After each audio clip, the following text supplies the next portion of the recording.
Je déclare la séance de la Commission des Transports et de l'Environnement ouverte. Je demande à toutes les personnes dans la salle de bien vouloir éteindre au moins la sonnerie, en tout cas, de leur téléphone cellulaire.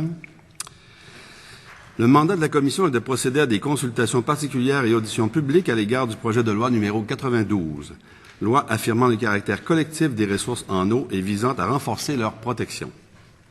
Madame la secrétaire, y a-t-il des remplacements? Oui, Monsieur le Président. Monsieur Domingue-Bellechasse est remplacé par Monsieur Roy Montmagny-Lillet. Madame Leblanc-de-Montagne est remplacée par Monsieur Deschamps-Saint-Maurice et Monsieur Deliabo-Arnois est remplacé par Monsieur Trottier-Roberval. Merci. Alors, j'invite le premier groupe à prendre la parole. Monsieur Bélanger, Monsieur Girard, vous avez 15 minutes pour faire votre présentation. Je vais tenter de vous avertir quand il restera une minute pour vous permettre de conclure si jamais vous n'avez pas eu le temps.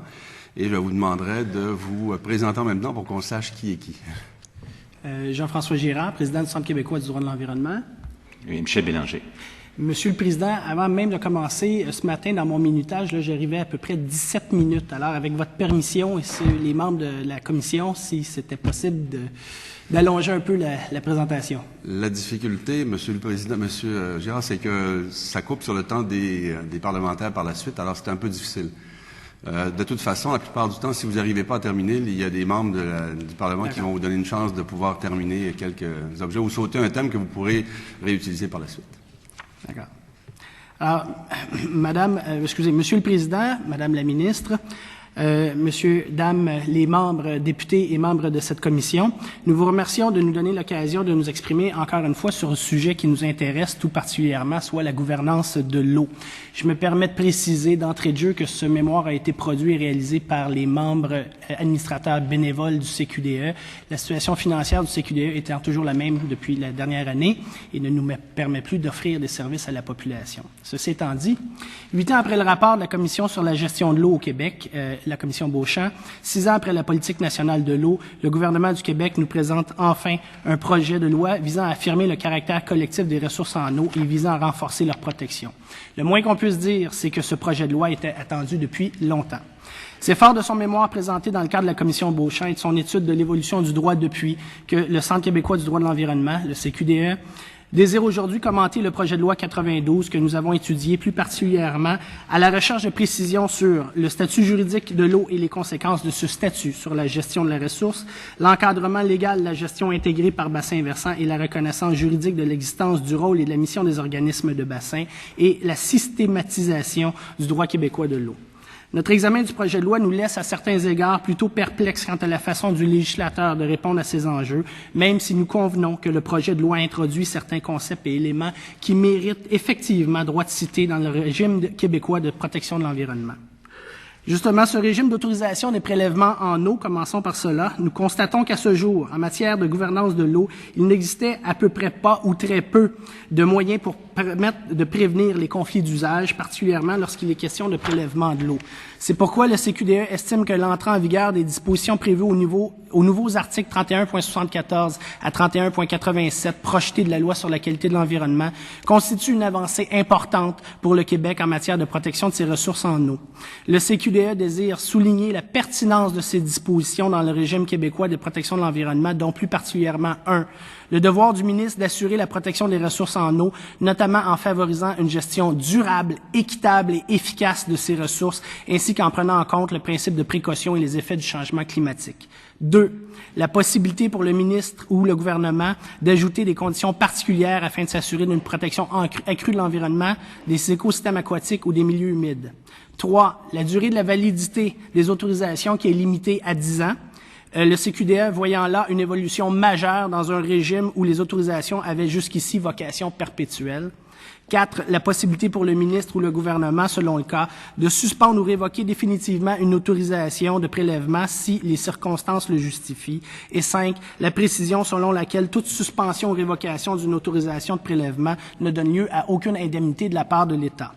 Également, le CQDE apprécie la hiérarchisation des usages proposés au deuxième alinéa de l'article 31.76, même si nous croyons qu'il aurait été préférable de marquer davantage l'importance qui doit être accordée en priorité à la satisfaction des besoins humains et à la protection des écosystèmes aquatiques. Il faut en effet garder à l'esprit que sans eau pour nous abreuver ou pour supporter les écosystèmes aquatiques, tous les autres usages de l'eau nous paraîtront plutôt bien futiles. Ceci dit, notre examen du régime d'autorisation des prélèvements d'eau nous laisse perplexes à bien des égards et nous identifions certaines lacunes qui méritent d'être corrigées. Tout d'abord, l'exception en faveur des barrages et des ouvrages de production électrique. Même si nous comprenons le parti pris historique en faveur de la production d'hydroélectricité au Québec, nous estimons qu'il doit être mis fin aux privilèges de cette industrie, d'où notre recommandation numéro 1 à l'effet d'abroger l'exception en faveur des barrages et ouvrages hydroélectriques qui est prévue à l'article 31.74 de la loi sur la qualité de l'environnement projetée. Le régime d'autorisation en matière de prélèvement d'eau proposé par le projet de loi 92 marque une évolution importante dans notre régime de protection de l'environnement, permettant ainsi au Québec, à certains égards, de rattraper son retard par rapport à d'autres juridictions. Ceci dit, force nous est de constater que l'introduction de ces nouvelles dispositions au sein de la LQE engendre un certain déséquilibre avec les régimes d'autorisation déjà existants, notamment le régime d'autorisation de l'article 22. C'est pourquoi le CQDE propose que les principes introduits au sein de la loi sur la qualité de l'environnement par le projet de loi 92 soient également appliqués aux autres volets de la loi, le gouvernement du Québec profitant ainsi de l'occasion qui lui est offerte de procéder à une modernisation en profondeur du régime québécois de protection de l'environnement. Autre lacune importante du projet de loi 92, particulièrement en ce qui concerne le régime d'autorisation des prélèvements d'eau. Le rôle et la participation des citoyens et du public y est réduit à une peau de chagrin. On remarquera en effet que le dernier alinéa de l'article 31.77 aborde cette question. Ainsi, lorsqu'il s'agit d'autoriser un prélèvement d'eau, il est demandé au ministre de prendre en considération les observations que le public lui a communiquées relativement à ce prélèvement d'eau. Cela est trop peu. Pourtant, l'article 3 du projet de loi ne pose-t-il pas le principe que la gouvernance de l'eau est d'intérêt général? Si tel est vraiment le cas, le CQDE est d'avis que toute demande d'autorisation pour un prélèvement d'eau doit faire l'objet d'un droit à l'information clair et transparent en faveur du public. L'ensemble de la documentation présentée au soutien d'une demande d'autorisation doit ainsi pouvoir être accessible aux citoyens qui en font la demande. De même, lorsque les circonstances le justifient, notamment lorsque le ministre aura reçu suffisamment de demandes en ce sens, des audiences publiques devraient être tenues. Ce qui m'amène au statut juridique de l'eau et les conséquences de ce statut sur la gouvernance de l'eau. D'entrée de jeu, le premier article du projet de loi 92 aborde le statut juridique de l'eau au Québec en ces mots. Étant d'intérêt vital, l'eau de surface et l'eau souterraine dans leur état naturel sont des ressources qui font partie du patrimoine commun de la nation québécoise et qui ne peuvent être appropriées, sauf dans des conditions définies par la loi, dont le Code civil. Cet article affirme donc le caractère d'unicité de l'eau qui, soit-elle en surface ou souterraine, est une ressource qui fait partie du patrimoine commun de toute la nation québécoise. Nous apprécions que le législateur clarifie définitivement qu'il n'y a pas de distinction à faire entre les eaux de surface et les eaux souterraines. Elles relèvent toutes du même statut juridique. Mais il s'agissait ensuite d'ancrer le statut juridique de l'eau dans les principes de notre droit civil tels qu'ils sont définis dans le Code civil. Ainsi, il eût été souhaitable que le projet de loi 92 rattache le statut juridique de l'eau à l'une des catégories de biens prévues au Code civil, soit celle des res communis, ce qu'il ne fait pas. Le patrimoine commun de la nation québécoise n'est pas une catégorie de biens définie au Code civil, et dans ce sens, nous estimons que le projet de loi risque d'ajouter de la confusion à la confusion qui règne quant au statut juridique de l'eau. Par conséquent, nous sommes d'avis que l'article 1 du projet de loi pourrait être modifié pour affirmer encore plus clairement que l'eau, qu'elle soit en surface ou souterraine, est une chose commune, telle qu'en dispose nommément l'article 913 du Code civil.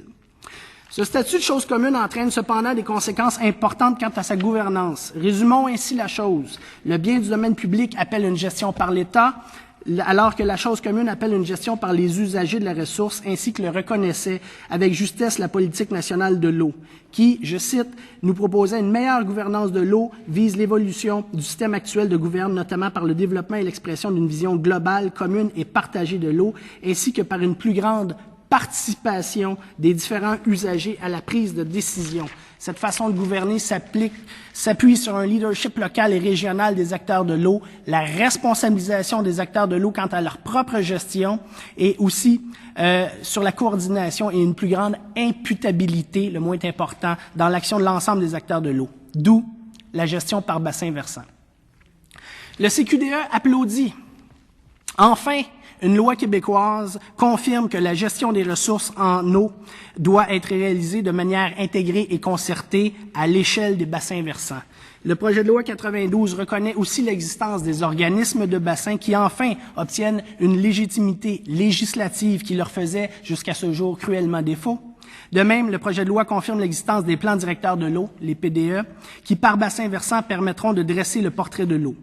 Enfin, nous sommes d'accord avec le fait que le ministre approuve les PDE, puisque cette mesure ajoutera à la légitimité et à la pertinence de l'exercice. Cela dit, à propos de la gestion par bassin versant, permettez-nous de rappeler les propos du rapport Beauchamp qui proposait la chose suivante. Pour concilier la gestion de l'eau et des milieux aquatiques avec le développement économique et le respect de l'environnement, la concertation des acteurs de l'eau est essentielle.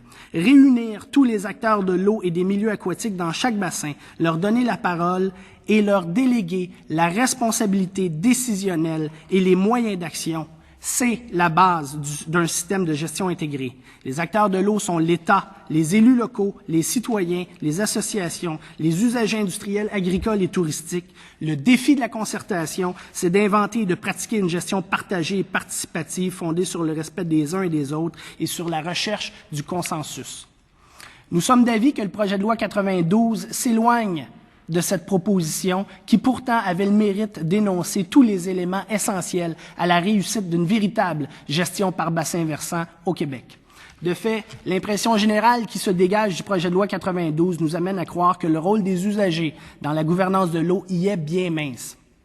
Ainsi, on constatera que le projet de loi demande aux municipalités de seulement considérer les éléments du PDE dans l'exercice de leurs compétences. Or, comment pourra-t-on concilier la gestion par bassin versant avec la compétence exclusive des MRC sur la gestion des cours d'eau, telle qu'en dispose l'article 103 de la Loi sur les compétences municipales?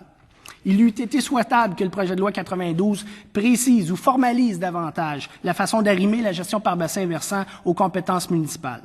Enfin, il nous paraît tout à fait incongru que le ministre, appelé à autoriser un prélèvement en eau, ne soit jamais tenu de prendre en compte le PDE lorsqu'il y en a un, lorsqu'il est applicable. En fait, comme nous l'expliquons ci-après, le CQDE estime que le PDE doit devenir la clé de voûte de la gouvernance de l'eau.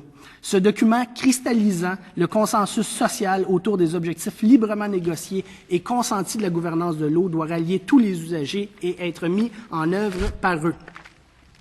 À l'heure où le Québec est censé avoir entrepris le virage du développement durable, nous constatons au terme de notre analyse du projet de loi 92, non sans surprise, que ce projet de loi favorise encore la gestion en silo. D'un côté, il y a le régime d'autorisation des prélèvements d'eau, centralisé entre les mains du ministre, et de l'autre, les acteurs du milieu, les usagers de l'eau, réunis au sein des organismes de bassin à qui on demande de susciter le consensus et l'adhésion autour des objectifs du plan directeur de l'eau.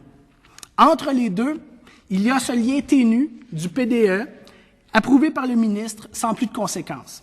Or, le plan directeur de l'eau doit devenir la pièce majeure autour de laquelle s'articulera la gouvernance de l'eau. Rappelons-en l'essence. Le PDE est en fait la cristallisation du consensus social exprimé par les acteurs de l'eau quant à la gouvernance de l'eau dans un bassin versant donné. L'élaboration d'un PDE est un exercice ardu mais nécessaire. Une fois adopté par le groupe des usagers, il appartient à chacun de mettre en œuvre les éléments du PDE auxquels ils se sont librement et volontairement engagés. Pour le producteur agricole, par exemple, qui s'est engagé à respecter intégralement la bande riveraine le long des cours d'eau qui sillonnent sa propriété, c'est facile. Il évite le fauchage et l'empiètement dans cette zone. Pour l'industrie, qui au terme d'un PDE s'est engagée à réduire ses rejets, elle investit dans la recherche et le développement et dans l'achat d'équipements plus performants. Pour le simple citoyen qui s'est engagé à économiser l'eau, pour prendre un exemple trivial, il évite d'arroser son entrée de garage. Personne n'est obligé, tous réalisent volontairement leurs engagements au sens du PDE. Restent les acteurs étatiques, le gouvernement, les municipalités qui, sans geste officiel, ne peuvent simplement faire quelque chose. Je m'explique. Ainsi, par exemple, une municipalité ne peut s'exprimer autrement que par résolution ou règlement. C'est pourquoi si une municipalité veut traduire en action concrète les éléments du PDE auxquels elle s'est engagée, elle n'aura d'autre choix que d'adopter des règlements ou de modifier ceux déjà existants, notamment ceux d'urbanisme. Dans tous les cas, le CQDE est d'avis qu'il y a lieu d'apporter une modification législative, vraisemblablement à la loi sur l'aménagement et l'urbanisme, pour faire en sorte que les municipalités soient tenues d'inclure dans leur règlement d'urbanisme ou autre tout engagement auquel elles auront souscrit dans le cadre d'un plan directeur de l'eau adopté et en vigueur sur leur territoire. Qu'on se comprenne bien, Il ne s'agit pas d'imposer le PDE aux municipalités, mais bien de leur donner le moyen de traduire leurs engagements auxquels elles auront par ailleurs librement consenti au moment de l'élaboration du PDE. D'ailleurs, le législateur pourrait bien s'inspirer en cela de l'article 53.24 de la Loi sur la qualité de l'environnement, qui, en matière de gestion de matières résiduelles, prévoit une mécanique similaire pour engager les municipalités dans la mise en œuvre d'un plan de gestion des matières résiduelles en vigueur sur leur territoire. L'article 53.24 dispose ainsi que les municipalités sont liées par un PGMR en vigueur sur leur territoire et qu'elles doivent mettre leur réglementation en conformité avec les dispositions du plan.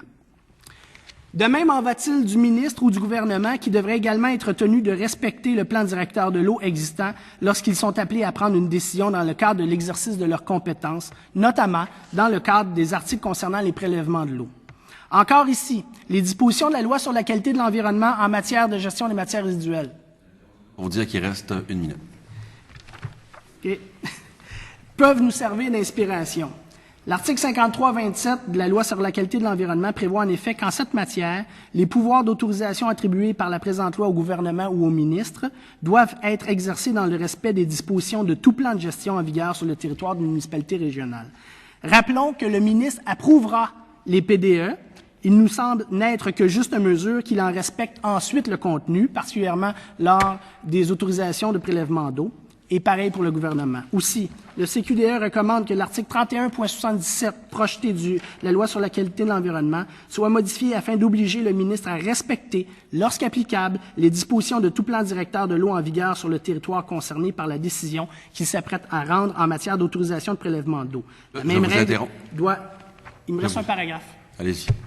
Donc, la même règle doit être appliquée à toute décision du gouvernement en la matière. Nous estimons que la boucle serait ainsi bouclée. Le PDE serait alors véritablement placé au centre de la gouvernance de l'eau, les silos seraient décloisonnés et le Québec lancé en avant au cœur d'un développement de plus en plus durable. Merci, M. Girard. Je passe maintenant la parole à la ministre. Merci beaucoup. J'ai compris que c'était sur mon temps que vous avez pu conclure, mais ça me fait plaisir. Bienvenue à l'Assemblée nationale du Québec, au Salon Rouge de cette Assemblée. Puis, premièrement, bonjour à mes collègues parlementaires et donc bienvenue. Puis merci pour un mémoire vraiment très étoffé et extrêmement intéressant. Il y a des éléments sur lesquels je voudrais vous entendre. Peut-être un premier commentaire, toute la section de vos considérations quant au statut juridique de l'eau et un arrimage, je dirais, plus parfait, en tout cas perfectible avec l'article 913 du Code civil, comme nous l'avons déjà indiqué à d'autres groupes qui sont venus nous rencontrer, dont l'Association pour un contrat mondial de l'eau qui nous ont fait une proposition, ou encore la chaire de recherche du Canada en droit de l'environnement également, qui nous ont fait des commentaires. Juste vous dire que c'est évident là, qu'au niveau des experts, avocats, légistes du ministère, on va tenter de revenir lors de l'étude article par article pour réussir, je dirais, à rendre en plus... sûrement qu'il est perfectible, parce que ce que vous décrivez comme étant votre volonté, votre intention, ce que vous recherchez, là, je peux tout de suite vous dire qu'on partage cela. Et donc là, c'est vraiment dans la rédaction de l'article là, de bien, je dirais, verrouiller toutes les issues. Là, on s'entend là-dessus, et donc je ne commenterai pas plus ce que vous nous avez écrit dans votre mémoire. Il y a peut-être... 3 éléments que je vais tenter d'avoir, et moi j'ai maintenant 16 minutes pour discuter avec vous. Il y a 3 éléments sur lesquels je voudrais vous entendre. Et je vais tout de suite le dire, il y a la question de la hiérarchie lorsqu'il y aura conflit d'usage de l'eau. Vous faites quelques commentaires sur la hiérarchie proposée dans le projet de loi. Et je veux vous réentendre là-dessus. Il y a toute la grande question de la gouvernance, puis il y a aussi une autre question un peu plus pointue sur laquelle vous avez un commentaire dans votre mémoire, puis que je veux vous entendre. Je vais commencer par celle-là. Vous semblez, je vais résumer, vous semblez appuyer dans votre mémoire le fait que dans la loi telle qu'elle est proposée en ce moment, il n'y a pas d'indemnité prévue si le gouvernement se voit dans l'obligation, à cause d'une situation de conflit d'usage, de ne pas renouveler un certificat d'autorisation dans le contexte, le nouveau régime que propose la loi. Or, on a eu beaucoup de discussions. Encore hier, on était avec le Barreau du Québec qui, pour eux, au niveau du Barreau du Québec, considérait que c'était pas acceptable qu'il n'y ait pas de régime d'indemnité. Et vous arrivez, je pense, avec une vision que je dirais en tout cas assez qui se différencie de ces propos tenus par le barreau. Je voudrais vous entendre un peu plus votre argumentaire sur pourquoi vous, d'un point de vue juridique et dans le contexte du droit de l'environnement tel qu'on le connaît en ce moment au Québec, pourquoi vous appuyez le fait que qu'il n'y a pas d'indemnité prévue. On m'invite ici à vous souligner, là, pour les fins de la discussion, que pour le barreau du Québec, eux, dans leur mémoire, ils nous écrivent que, selon eux, il s'agit là d'une expropriation déguisée qui mérite indemnité. Et vous semblez prendre une position contraire. Je voudrais entendre vos arguments.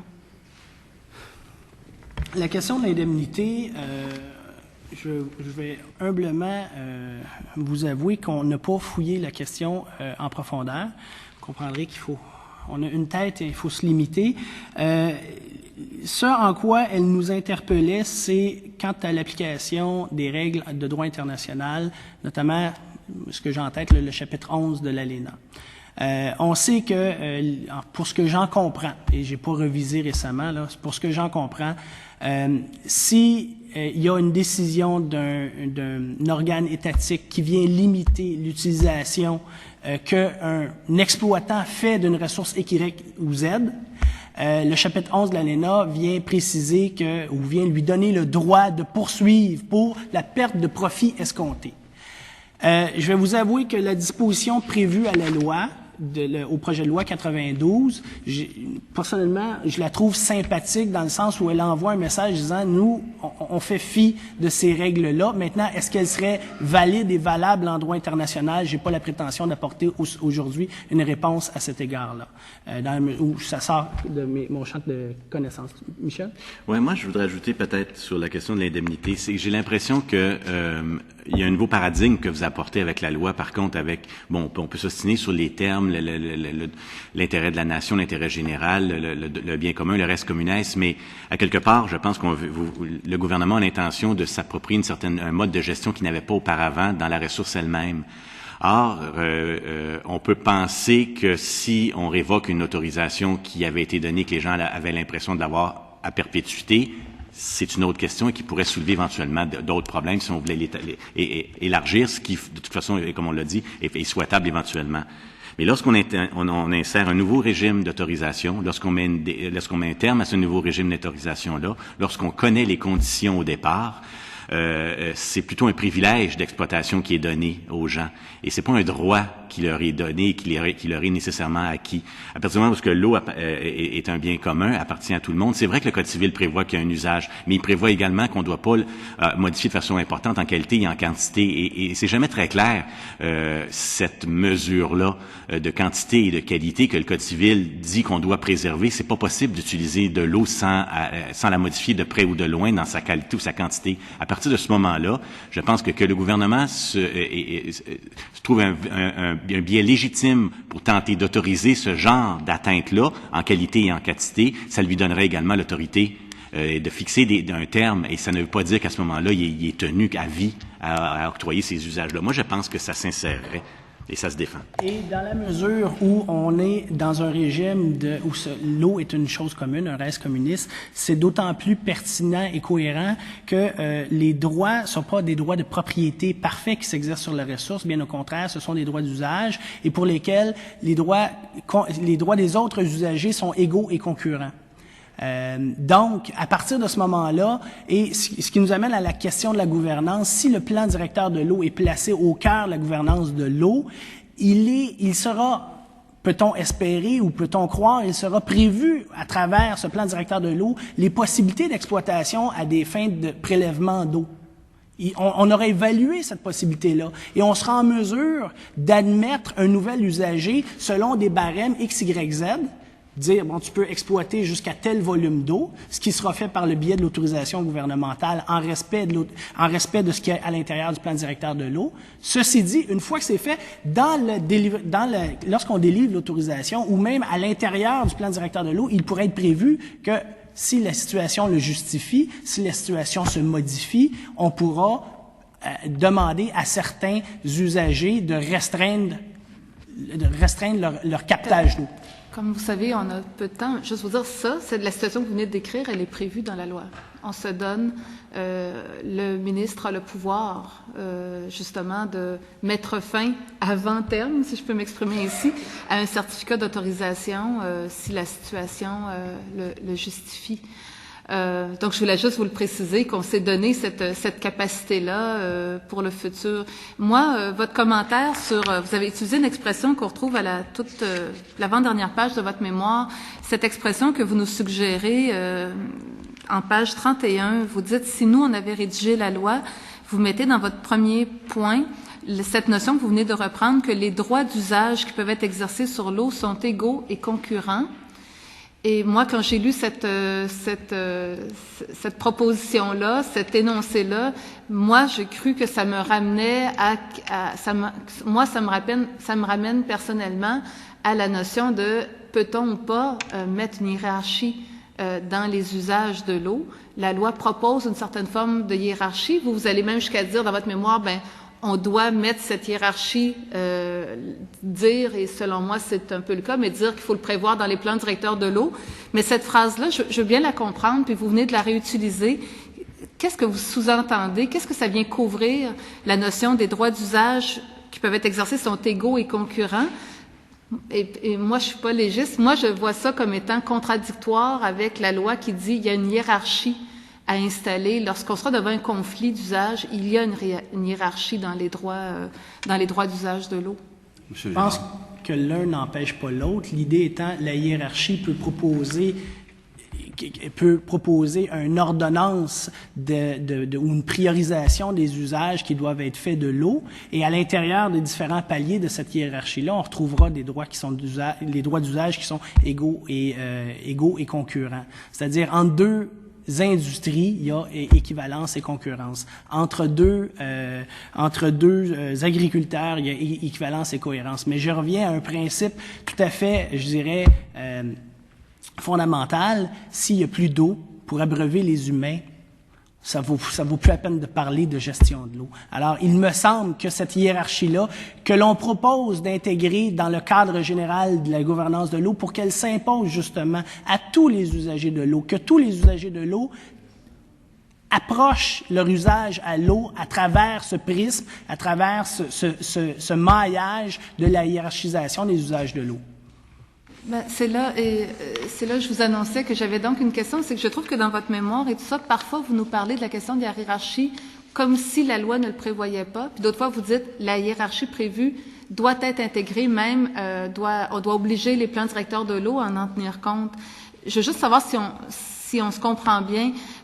À mes yeux, à moi, si j'avais à décrire la loi, je dirais que la loi, dans son article 31.76, propose une hiérarchie dans les usages de l'eau, qui doit notamment guider les décisions du gouvernement, de la ministre, lorsqu'il y aura conflit d'usage de l'eau. C'est une hiérarchie qui, à mes yeux, lorsque je lis votre mémoire, je me dis, il me semble qu'on est très proche de ce que vous souhaitez, dans le sens que c'est un article qui dit, en premier, qu'il faut assurer la protection des ressources en eau. C'est le grand contexte dans lequel on travaille, la protection des ressources. Mais après ça, on dit toute décision que prend le ministre doit viser à satisfaire en priorité les besoins de la population. Là, on les décrit en matière de santé, de salubrité, de sécurité civile, d'alimentation en eau potable. Et par la suite, on dit que les autres besoins doivent être conciliés. Et 2-3 fois dans votre mémoire, vous revenez en disant, il faut dire que les besoins de la population sont prioritaires. Moi, j'ai l'impression que cet article-là est clair et dit ça. Est-ce que vous partagez mon avis ou pas? Est-ce que pour vous, cet article-là est assez clair? Oui, cet article-là, d'ailleurs, ce qu'on dit, c'est qu'on le trouve intéressant. Peut-être qu'aurions pu nous mettre un besoin de la population, santé, salubrité, 2, écosystème aquatique, 3, agriculture, 4. Bon, ceci dit, on vit bien avec cet article-là. Maintenant, comment on comprend l'économie de la loi, du projet de loi 92 que j'ai entre les mains, c'est que l'article 31 de 76 s'adresse et concerne le ou la ministre. Il parle et quand moi, la façon dont je comprends la loi, c'est aux sections 1 à, disons, 5, c'est ce que j'appelle le cadre général de la gouvernance de l'eau. Et j'aurais voulu qu'on reprenne cet article-là qui va être inséré à travers la loi de la qualité de l'environnement pour vous parler à vous, mais qu'on l'envoie aussi dans le cadre général de la gouvernance de l'eau pour qu'il parle à l'ensemble des usagers, et ce qui est cohérent avec ce qu'on vous propose, que le PDE soit au cœur de la gouvernance de l'eau. Donc, j'avais compris, c'est pour ça que je vous disais, parfois, moi, j'avais l'impression, j'avais compris cet élément-là, que vous nous invitiez à dire que ça doit faire partie des éléments de base d'une gouvernance de l'eau par bassin versant. Mais ailleurs, j'avais l'impression que vous discutiez, je sais pas comment dire, de la hiérarchie proposée. On s'entend, vous êtes confortable avec l'article, vous dites juste, dans un cadre de gouvernance par bassin versant, on devrait rappeler que c'est des principes de base autour desquels un plan directeur de l'eau devrait être élaboré. Je résume bien votre pensée? Tout à fait. OK. Il me reste 3 minutes. Je vais donc faire une question très courte. Sur le grand terme de la gouvernance de l'eau, vous dites que le plan directeur de l'eau doit être central. On a bien compris ce message-là. On a fait un pas, je pense. On reconnaît légalement la gouvernance par bassin versant. On reconnaît légalement l'existence d'un plan directeur de l'eau. Peut-être un premier commentaire, vous dites c'est comme si la ministre, nulle part on prévoit que le gouvernement, le ministre doit en tenir compte. À mes yeux, à moi, je pense que l'article 13 prévoit ça. Quand on dit qu'on doit en prendre en considération, on a souvent discuté de ça en disant que ça concernait les municipalités, mais ça concerne le gouvernement aussi, doit prendre en considération. Mais juste avant, donc, vous abordez un sujet très pointu qui a fait l'objet ici de débat, c'est que vous dites, dans le fond, les municipalités, on devrait trouver le bon mécanisme, vous en proposez un, où les pouvoirs municipaux seraient liés par le plan directeur de l'eau. Jusqu'à maintenant, le regroupement des organismes de bassin versant, le regroupement national des conseils régionaux en environnement et aussi les différentes instances municipales sont venus nous dire que peut-être que le fruit n'était pas mûr. Je vais prendre cette expression-là parce qu'il faut que je fasse court par rapport à ça. Et ça, c'est des acteurs très terrains en ce moment. Comment vous réagissez au fait que même, par exemple, le regroupement des organismes de bassin versant ne fait pas à ce moment-ci, en 2008, une telle demande? Et vous dites que ce sont des acteurs terrain. Je me permettrai de préciser que je suis un acteur terrain. Je suis procureur de municipalité, je travaille avec les municipalités au quotidien. Je siège sur la commission environnement de l'Union des municipalités du Québec. Je vois les enjeux. Parce que vous n'avez pas entendu dans mon commentaire un commentaire sur votre expérience. J'en suis désolée si vous l'avez compris ainsi. On veut faire vite, mais d'accord, je vous écoute, mais c'était pas du tout un commentaire sur l'expertise que vous avez aujourd'hui. Parce que je les vois, les tiraillements, et d'où ce qu'on vient préciser, c'est que il faut ne pas perdre de vue qu'à la base, le plan directeur de l'eau est un document consensuel. Les engagements, les éléments qui sont inclus au plan directeur de l'eau, ils font l'objet de l'assentiment des acteurs de l'eau qui ont participé à son élaboration. Maintenant, et j'ai eu l'occasion de le dire au sein des municipalités, l'idée c'est pas de se faire imposer, et on l'écrit, c'est pas de se faire imposer, c'est prenez à l'intérieur du plan directeur de l'eau ce qui vous concerne parce que vous vous y êtes engagé volontairement et traduisez-le à travers votre action sur le territoire municipal. Et pour ce faire, il n'y a que deux façons de parler pour les municipalités, résolution ou règlement. Donc, je crois que ça doit passer par une modification réglementaire. Et ce faisant, ils ne font que traduire ce à quoi ils se sont engagés volontairement. Mais on aurait besoin que le législateur vienne attacher cette ficelle-là. C'est là qu'on propose peut-être une modification à la loi sur l'aménagement et l'urbanisme, où on vous propose le mécanisme déjà prévu pour les PGMR à la loi sur la qualité de l'environnement. Merci beaucoup. Ça clôt cette partie de nos échanges. Je passe maintenant la parole au député de Marguerite-Douville. Merci, M. le Président. Première des choses, je tiens à vous saluer.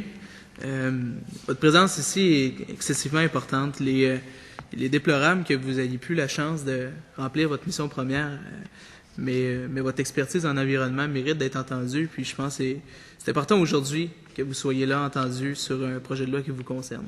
Je vais commencer immédiatement avec la question de la hiérarchie des usages, qui a été l'objet d'une conversation à l'instant. Et l'interrogation que j'avais se situe sur non pas la hiérarchie en tant que telle, mais comment réussir à arbitrer, dans le fond, les différends qui sont éventuels. Par exemple, si dans une municipalité donnée, l'agriculture entre en conflit avec le réseau municipal, qui va réussir à départir le bien du mal là-dedans, c'est si je peux utiliser une grande expression, qui va réussir à trancher cette question-là.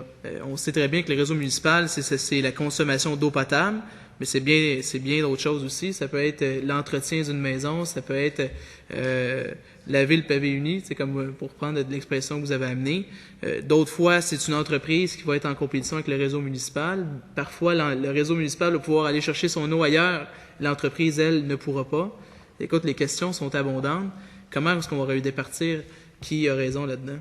Monsieur Girard. Et vous comprendrez, M. Diamond, que j'ai certainement pas la prétention de répondre à votre question aujourd'hui, sauf pour dire, et je reprendrai les propos du rapport Beauchamp, le défi de la concertation, c'est d'inventer et de pratiquer une gestion partagée et participative fondée sur le respect des uns et des autres et sur la recherche du consensus. Et elle est là la clé. Il va falloir apprendre à se parler. Le jour où la gestion par bassin versant va fonctionner, c'est le jour où l'amont va se soucier de l'aval. Et je me permettrai d'utiliser ma pratique pour vous donner un exemple d'une municipalité qui est située sur la rivière des Mille-Îles, qui m'approche pour un avis juridique parce que pendant l'été, les pompes pour le réseau d'aqueduc sortent de l'eau. Et bon, évidemment, il chauffe puis il brise. Et on se rend compte qu'une des raisons, ce pourquoi le niveau d'eau de la rivière des Mille-Îles baisse, c'est parce que sur la rivière du Lièvre, qui se jette dans l'Outaouais, qui va aller dans la rivière des Mille-Îles, donc sur la rivière du Lièvre, s'ils ferment les barrages trop serrés pendant l'été, il manque d'eau à la rivière des Mille-Îles. Donc, c'est ça le défi. Le jour où on va se soucier, que l'amont va se soucier de l'aval, on réussira à faire de la gestion par bassin versant. Maintenant, il faut se parler, il faut que les acteurs soient assis à une même table, il faut que le plan directeur de l'eau suscite l'adhésion de ces acteurs-là pour que, quand surgissent des problèmes de cette nature-là, peut-être y aura-t-il des mécanismes déjà d'arbitrage prévus à travers le plan directeur de l'eau ou à travers la loi ou à travers d'autres mécanismes qui seront à créer pour nous permettre d'éviter de ces conflits-là. Et c'est un des rôles de la loi et un des rôles de la loi qui est proposée là au niveau des modifications de la loi sur la qualité de l'environnement nous apparaît intéressant parce qu'elle vient ajouter un outil pour permettre la prévention des conflits d'usage. Et ça, c'est important. Il n'existait pas ce mécanisme-là.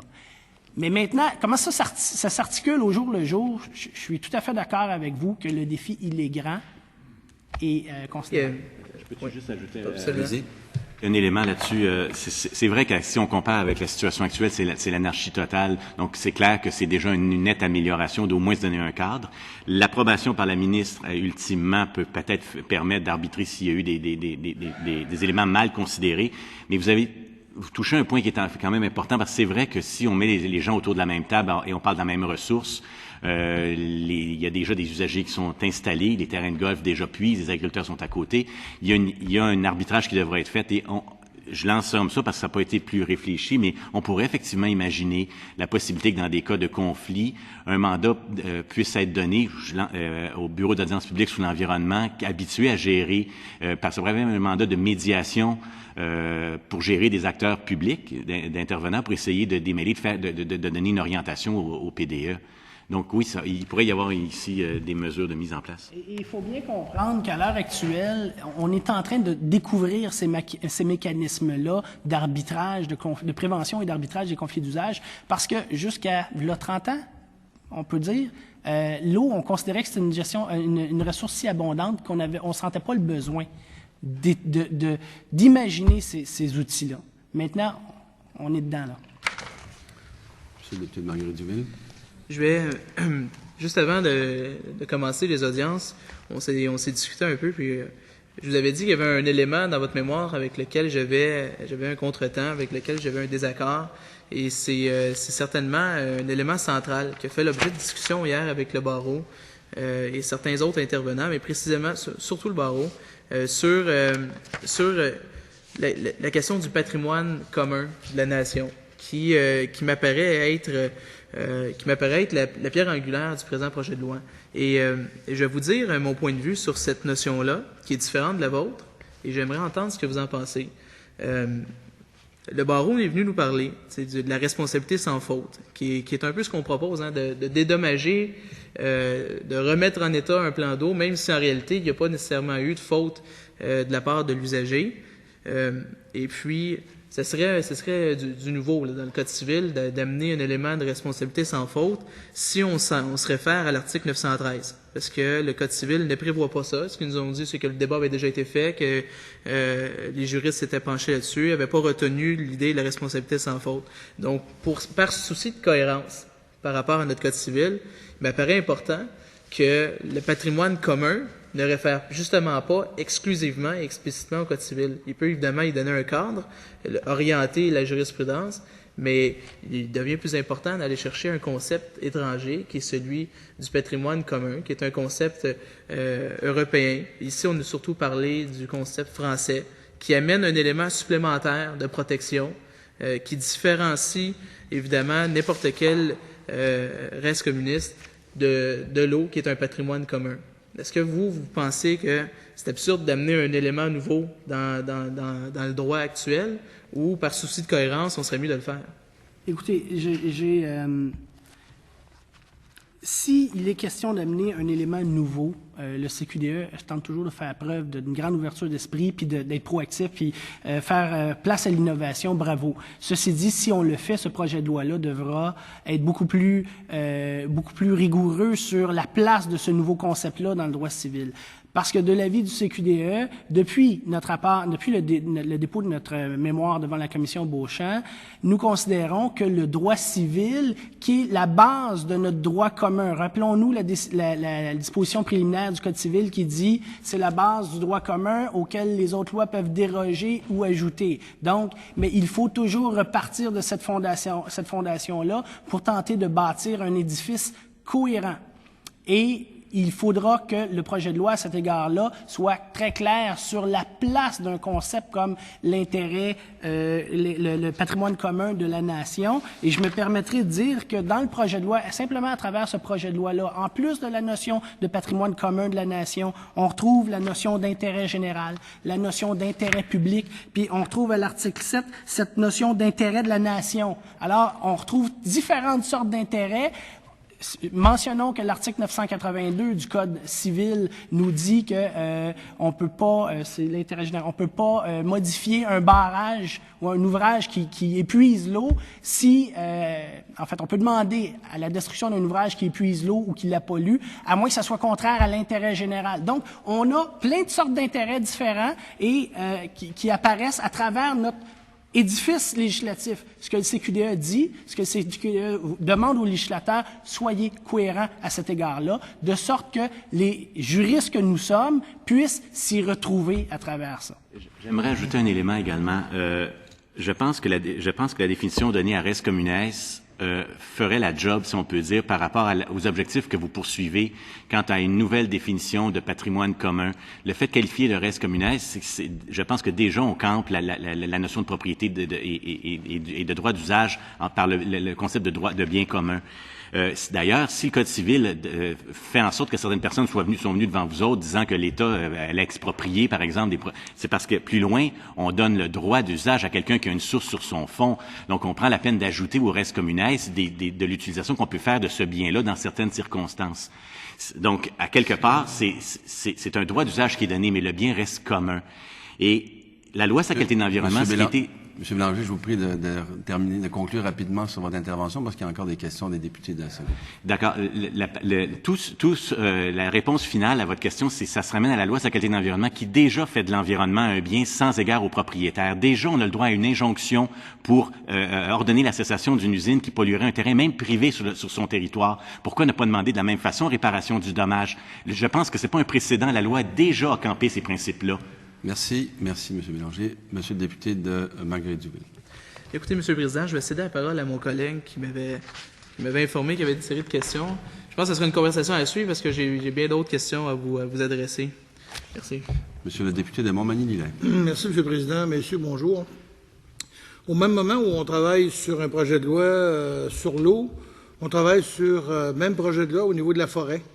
Et quand vous avez parlé de l'amont devra se soucier de l'aval et qu'on tombe dans deux MRC qui, une est située en montagne et l'autre est située dans la vallée et qui ne s'entendent pas sur la nature même de la forêt et de l'utilisation de la forêt, on se trouve dans un contexte où les eaux de tête de la rivière Etchemin sont menacés par des travaux forestiers importants où on travaille sur la rivière Jaune, la rivière Noire, la rivière Abeuf, où en réalité, dans ce coin-là, on a des sources d'eau qui sont les sources d'eau de la rivière Etchemin.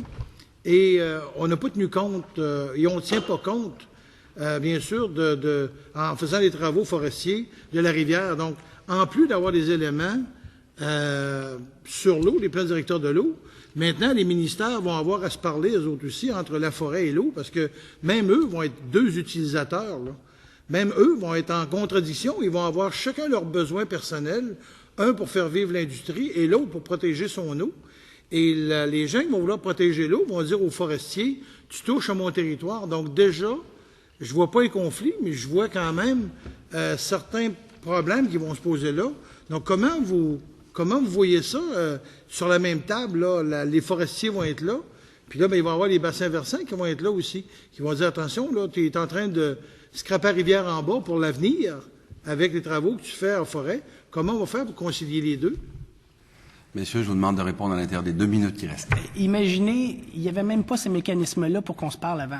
Alors, je pense que c'est un grand plus que cette notion de gestion par bassin versant, la gestion intégrée de l'eau par bassin versant. Mais encore là, on est à découvrir, j'ai pas la réponse à votre question, on est à découvrir les mécanismes qui vont nous permettre, un, de prévenir, parce que bravo si on réussit à les prévenir, et deux, de les arbitrer lorsqu'il y a des conflits d'usage.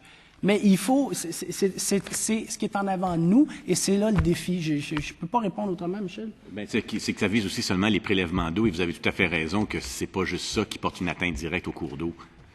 Et c'est vrai, c'est une partie de la réponse seulement qu'on y retrouve. Et le plan directeur de l'eau, c'est là que je vous dis que le plan directeur de l'eau doit devenir la clé de voûte, parce que lorsqu'il est signé, là, lorsque le document est signé par l'ensemble des acteurs qui se sont assis, qui se sont parlé, puis qui sont d'accord, on a déjà là la pierre d'assise, j'ose croire, d'une bonne entente pour le futur.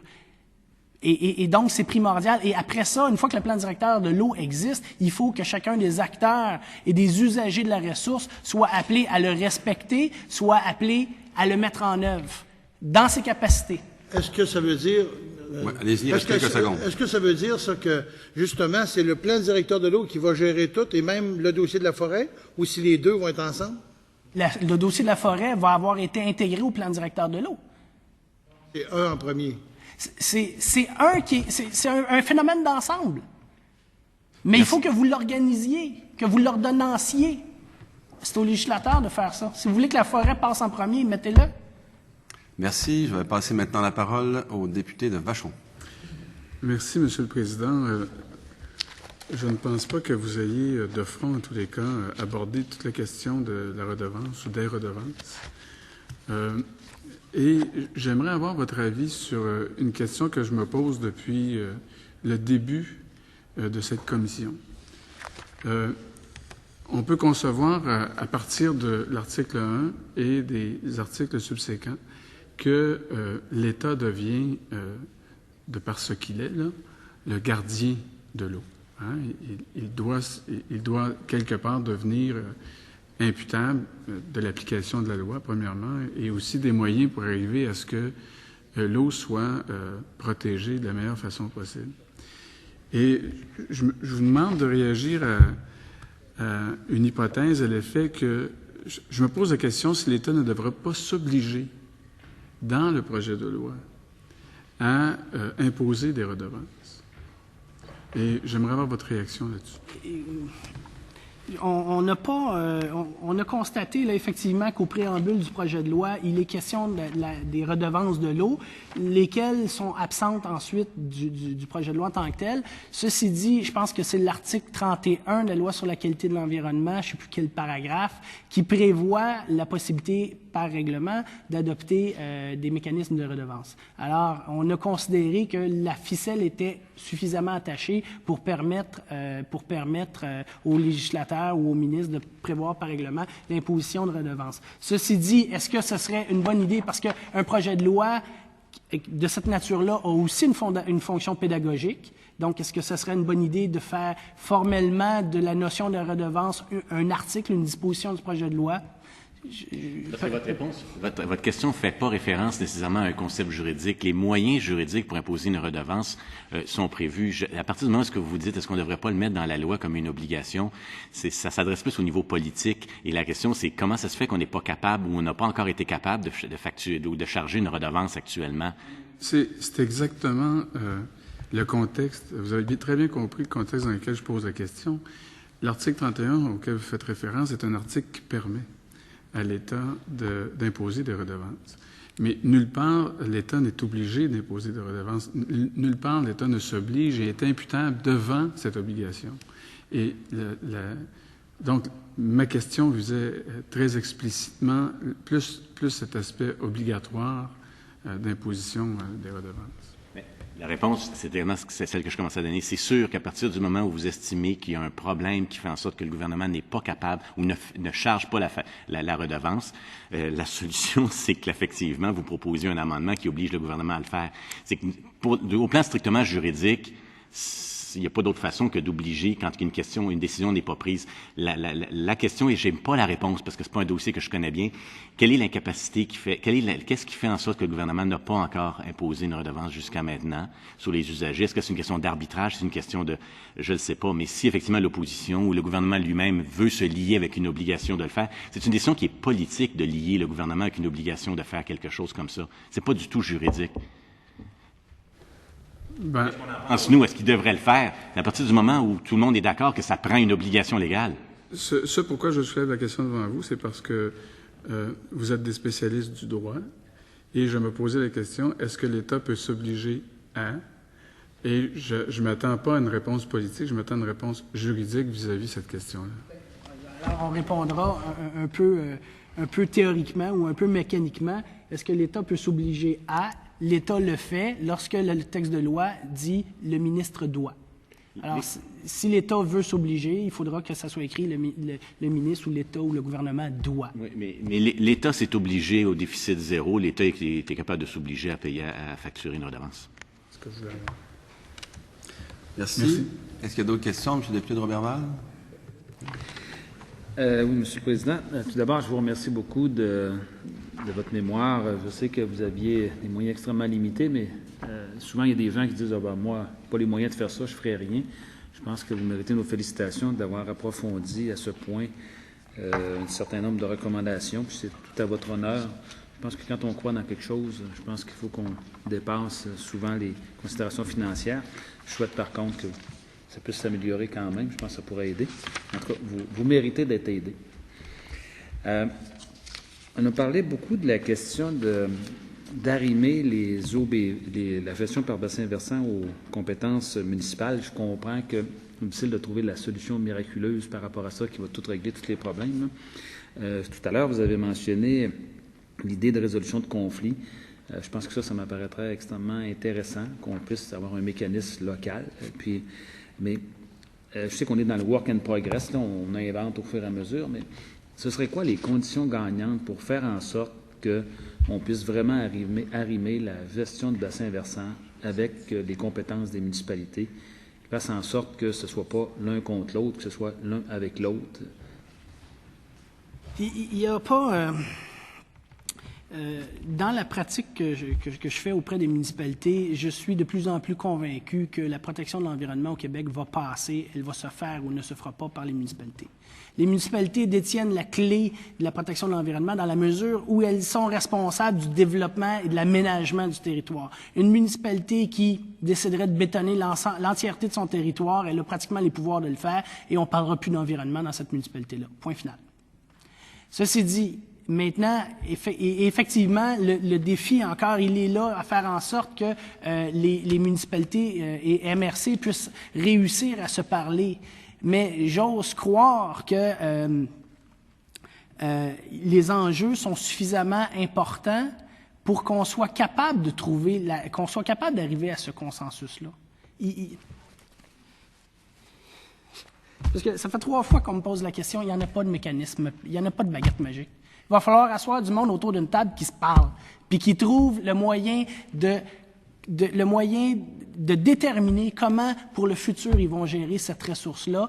L'unité physiographique fondamentale étant celle du bassin versant. Si on est pour réviser la loi sur la qualité de l'environnement, je l'ai écrit dans le mémoire, elle devra s'appuyer sur 2 piliers, la gestion de l'eau par bassin versant et la capacité de support des écosystèmes. C'est là-dessus que ça va reposer. Dans le fond, ce que je comprends, c'est que s'il y avait une plus grande sensibilisation de la part de l'ensemble des acteurs, c'est ça qui va faire que ça va marcher ou pas. S'il n'y a pas de sensibilisation, s'il n'y a pas de conscience de l'importance, puis ce que je comprends également, c'est que l'environnement ne s'améliorera pas au niveau québécois, ça s'améliorera au niveau local, qui va avoir une conséquence sur l'environnement québécois. Bien, il faut espérer qu'il y aura un effet d'entraînement à l'ensemble des bassins versants. Mais il est clair que, effectivement, un bassin versant dépasse les limites d'une MRC.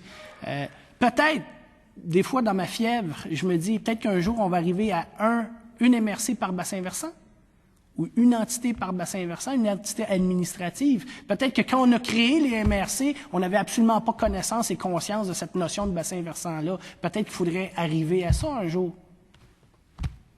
Sur la question des bassins versants, vous parlez qu'on devrait gérer les eaux souterraines par nappe. Est-ce que vous pourriez donner un petit peu plus de détails par rapport à ça? Oui, dans la mesure où on propose, en fait, c'est la notion de ce que nous on a appelé dans notre mémoire les ressources communes partagées. Elinor Ostrom, une chercheure américaine, parle, puis c'est couramment employé en littérature scientifique, la notion de common pool resource.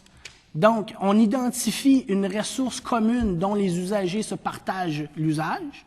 Une fois qu'on l'a identifié, c'est ce groupe des usagers-là à qui on demande d'élaborer et de participer à l'élaboration de l'institution de gouvernance qui va concerner cette common pool resource. Donc, si c'est bon pour les bassins versants et les eaux de surface, on soumet que c'est également bon pour les nappes d'eau souterraines. Et il y a des juridictions ailleurs dans le monde qui le font. Ils font de la gestion par nappe. Vous mentionnez en recommandation 8 que vous dites qu'on devrait faire en sorte que les municipalités soient tenues d'inclure dans le règlement d'urbanisme ou tout autre engagement auquel ils auront inscrit dans le cadre d'un plan directeur. Si vous dites que ça demanderait une modification législative, est-ce que vous pourriez nous dire pourquoi c'est pas possible présentement? Parce qu'en fait, ça pourrait être possible si, comme je vous ai dit tout à l'heure, une municipalité n'a d'autre moyen que de s'exprimer que par résolution au règlement. Alors, une municipalité qui, aujourd'hui, bon, je sais, pour vous donner un exemple, Corporation d'aménagement de la rivière l'Assomption, leur plan directeur de l'eau a été adopté. Il est en vigueur. Ben, en tout cas, il existe maintenant. Si la municipalité de l'Assomption, de Joliette ou quoi que ce soit disait « Hey, moi, ces éléments-là du plan directeur de l'eau, je veux les mettre en œuvre », elle n'aurait d'autre choix que de procéder par règlement. Ceci dit, et c'est ce qu'on dit dans le mémoire ici, il aurait été souhaitable que le projet de loi donne la voie à suivre. Pour le moment, et je vous dis, moi je siège à la commission environnement de l'UMQ, les municipalités sont là, ils se grattent la tête, ils disent « Comment on fait? » Moi tout seul, quand je dis « Ben c'est la façon à faire », ma voix porte pas assez loin. Que le législateur, à travers un projet de loi qui parle de la gouvernance de l'eau, nous donne la voie à suivre, le livre de recettes à suivre, ce serait une excellente idée. Okay. La 6e proposition que vous faites, vous dites que les engagements pris par un usager au terme d'un plan directeur de l'eau peuvent être inscrits contre un immeuble et doivent être publiés au registre foncier. Bon, est-ce que... Oui, ça, c'est dans mon projet de loi un peu... le projet de loi parfait. Qu'est-ce que ça changerait par rapport au fait que si, par exemple, un cultivateur qui doit s'engage à respecter les bandes riveraines, ça changerait quoi par rapport au fait que ce soit inscrit au registre foncier? Je vais vous dire où je veux aller avec ça. J'ai proposé un petit peu précédemment dans le mémoire que la gestion par bassin versant, on la limite là, dans le projet de loi au bassin versant nommément désigné. La gestion par bassin versant, il s'en fait plein partout au Québec à différentes échelles. Il y a beaucoup d'associations de lacs à l'heure actuelle qui protègent les lacs, qui ont adopté cette échelle cette unité physiographique du bassin versant. Alors, ces gens-là sont en train de gérer un lac, sont en train de s'auto-réglementer quant à la gouvernance de ce lac-là par bassin versant. Maintenant, s'ils le faisaient, si dans le plan directeur ou la façon dont le contrat social auquel ils adhèrent, il y avait moyen de le rendre, dans le fond, c'est d'imposer une servitude. Vous me donnez l'agriculteur, ça serait de déposer l'équivalent d'une servitude, donc inscrit au registre foncier, à la publicité des droits contre l'immeuble, de telle sorte que de génération en génération, il y aura publicité des droits qui va permettre et un droit de suite qui va faire en sorte que chacun des propriétaires de cet immeuble-là seront avisés et tenus de respecter ce à quoi le plan directeur de l'eau ou en tout cas, le contrat social les avait engagés initialement. Monsieur Girard, Monsieur Bélanger, je vous remercie de votre contribution. Je l'invite maintenant, je vais suspendre pendant quelques instants pour donner le temps au groupe suivant de prendre place.